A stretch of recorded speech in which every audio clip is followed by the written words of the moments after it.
தஞ்சை மாவட்டத்தில் உள்ள கும்பகோணம் தொகுதி கடந்த 2021ஆம் ஆண்டு வரை 16 தேர்தல்களை சந்தித்திருக்கின்றது.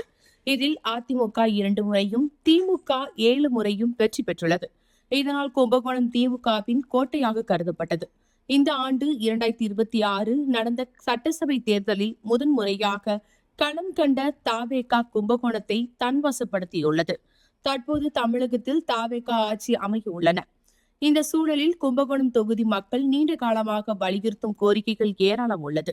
இந்த கோரிக்கைகள் வருகின்ற ஆண்டுகளிலாவது நிறைவேற்றப்படுமா என மக்கள் காத்திருக்கிறார்கள். கும்பகோணத்தை தலைமையிடமாக கொண்ட மாவட்டம் வேண்டும் என்பது இந்த பகுதி மக்களின் நீண்ட கால கோரிக்கைகள் ஒன்று.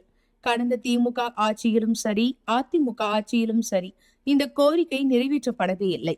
தாராசுரம், கிருஷ்ணாபுரம் இடையேயான 3ஆம் கட்ட புறவழிச்சாலை திட்டம் நீண்ட காலமாக கிடப்பில் கிடக்கிறது.